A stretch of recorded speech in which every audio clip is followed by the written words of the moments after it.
So easy, so tasty and so quick chicken recipe ఇది. కావాలంటే time set చేసుకొని పెట్టుకోండి. 30 మినిట్స్‌లో అయిపోతుంది రెసిపీ. సో ఇంకెందుకు waiting? Hello, good evening and this is Sanmay and welcome to my channel Naa Chinni కథలు. దేవుడు భలే జత చేస్తాడో అనిపిస్తది. ఎందుకంటే నాకా ఆ కిచెన్‌లో గంటల తరబడి చేయాలి అంటే మహా చిరాకు. ఏ రెసిపీ అన్నా క్విక్‌గా అయిపోవాలి అండ్ టేస్టీగా ఉండాలి. కానీ మా పుత్రరత్నకేమో పుత్రరత్న ఎవరనుకుంటున్నారండి? మా హస్బెండ్. అదే అండి మా ఆయన. డైలీ 2, 3 రెసిపీస్ ఉండాలి. అందరికీ సండే స్పెషల్స్ ఉంటే మాకు సాటర్డే కూడా స్పెషల్స్ ఉండాలి. అండ్ ఏదన్నా రెసిపీ టేస్టీగా కుదిరితే చేసిన ప్రతిసారి అదే టేస్ట్ రావాలి. లేదంటే ఒక మెతుకు లోపలికి వెళ్ళదు. నా రెసిపీస్ డస్ట్‌బిన్‌లోకి వెళ్ళిపోవడం ఖాయం. సో అందుకే అన్నానండి. ఊరికే అనలేదు పుత్రరత్న అని. పుత్రరత్న ఎక్స్ట్రా క్వాలిటీస్ నెక్స్ట్ వీడియోస్‌లో చెప్తాను. ప్రెజెంట్ అయితే రెసిపీలోకి వెళ్ళిపోదాం. ఫస్ట్ చికెన్ అయితే వాష్ చేసుకున్నాక నేను ఇక్కడ 1 కేజీ చికెన్ తీసుకున్నాను. సారీ, 1 కేజీ చికెన్ కాదు, పీసెస్ సైడ్ చేస్తాను తందూరి చేద్దామని. తందూరి వీడియో షార్ట్స్లో పెడతాను, వెళ్ళి చెక్ చేయండి. అండ్ ఇక్కడ ఒక 15 చిల్లీస్ తీసుకున్నాము. Chillies, ginger garlic paste and కరివేపాకు వేసి కొంచెం ఫ్రై అవ్వనివ్వండి. ఈ ఫ్రై అయిన తర్వాత ఈ చికెన్ పీసెస్ అందులో వేసేయండి. చికెన్ మ్యారినేట్ చేయాలి అండ్ ఆనియన్స్ కట్ చేయాలి, ఇలాంటి టైం వేస్ట్. ఇప్పుడు అది హీట్ అయ్యేలోపు మీరు ఆనియన్స్ అండ్ టమాటోస్ కట్ చేయండి. 3 ఆనియన్స్ తీసుకుంటే ఒక 1 టమాటో తీసుకోండి. అండ్ ఇప్పుడు ఫ్లేమ్ని హైలో పెట్టుకొని 7 to 8 మినిట్స్ అందులో వాటర్ వచ్చి డ్రై అయిపోయే వరకు కంప్లీట్గా అలా కలుపుతూ ఉండండి. మొత్తం వాటర్ అంతా డ్రై అయిపోవాలి. వాటర్ మొత్తం డ్రై అయ్యే వరకు కలపండి. వాటర్ కానీ మీకు డ్రై అవ్వలేదు అంటే అది మళ్ళీ మనకి గ్రేవీ కర్రీలా వచ్చేస్తుంది, ఫ్రైలా రాదు. అండ్ ఇప్పుడు ఈ వాటర్ అంతా డ్రై అయిపోయిన తర్వాత కొంచెం సాల్ట్ యాడ్ చేసుకోండి.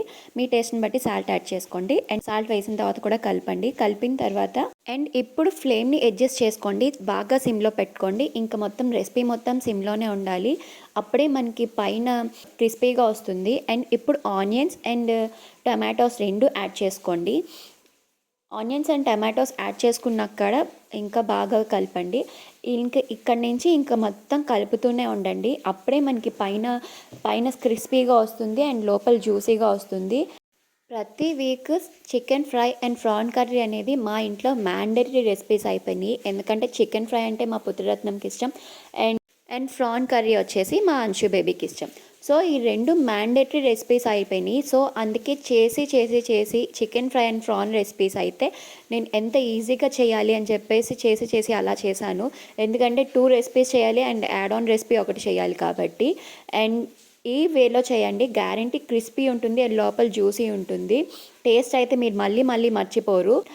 నెక్స్ట్ వీడియోస్లో నేను ప్రాన్ రెసిపీ కూడా చాలా ఈజీ వేలో చేసుకునేటట్టు నేను అప్లోడ్ చేస్తాను. సో ఛానల్ మీద 2 కళ్ళు అండ్ 2 చెవులు కూడా వేసి ఉంచండి. ఇప్పుడు మీ టేస్ట్కి తగ్గట్టు కారం, jeera dhania powder and chicken garam masala వేసుకోండి. మీ టేస్ట్కి తగ్గట్టు, మీ స్పైస్ లెవెల్ తగ్గట్టు. నేను కొంచెం ఇక్కడ ఎక్కువ వేస్తున్నాను, కొంచెం స్పైసీగా కావాలని చెప్పేసి కొంచెం ఎక్కువ వేసాను నేను. మీ స్పైస్ లెవెల్స్ బట్టి మీరు యాడ్ ఆన్ చేసుకోండి. అండ్ ఇక్కడ నుంచి కలుపుతూనే ఉండండి. అప్పుడే మసాలా మొత్తం దాని పీస్కి పడుతుంది. ఎక్కువ టైం పట్టదు, జస్ట్ ఒక 10 మినిట్స్లో అయిపోతుంది. లేదు ఇక్కడ మనం మూత పెట్టేసి వేరే రెసిపీ కానీ చూసుకున్నాము అంటే మొత్తం మసాలా మొత్తం కింద అరుగంటుతుంది. సో ఇక్కడ నుంచి జస్ట్ ఒక 10 మినిట్స్ టైం తీసుకొని అలా కలుపుతూ ఉండండి. నేను బిఫోర్ చెప్పాను కదా, నీకు ఎక్కువసేపు తీసుకొని గంటల తరబడి చేయడం అంటే చిరాకు. అలాగని రెసిపీస్ మంచిగా చేయనని కాదు, రెసిపీస్ బాగా చేస్తాను. కానీ చాలా ఫాస్ట్ వేలో అయిపోయేటట్టు ఫాస్ట్గా అయిపోతుందని. సో ప్రతి రెసిపీ మీకు అలానే ఉంటుంది. ఈ రెసిపీ ఒకసారి ట్రై చేయండి, గ్యారంటీ మర్చిపోరు మీరు. సో అండ్ లాస్ట్లో మనం కొత్తిమీర వేసుకొని గార్నిష్ చేసుకోండి. ట్రై చేసి చూడండి, ఈ సండే ట్రై చేసి చూడండి, గ్యారంటీ నాకు కమెంట్ చేయండి మీకు ఎలా వచ్చింది అని. లాస్ట్లో కొంచెం లెమన్ వేసుకొని గార్నిష్ చేసుకొని, లెమన్ వేసుకోండి, ఎక్స్ట్రా టేస్ట్ యాడ్ ఆన్ అవుతుంది. సో మర్చిపోకండి, ఖచ్చితంగా ట్రై చేసి చూడండి. వితిన్ 30 మినిట్స్, ఇంకా 30 మినిట్స్ కన్నా తక్కువలోనే అయిపోతుంది. రెసిపీ టేస్ట్ చేసి ఎలా ఉందో నాకు కమెంట్ సెక్షన్లో కమెంట్ చేయడం మర్చిపోకండి. ఇలాంటి మరెన్నో టేస్టీ అండ్ ఈజీ రెసిపీస్ కోసం ఛానల్ని సబ్స్క్రైబ్ చేసుకోండి అండ్ నోటిఫికేషన్స్ ఆన్ చేసుకోండి. ప్లీజ్ లైక్ అండ్ షేర్ నా చిన్ని కథలు.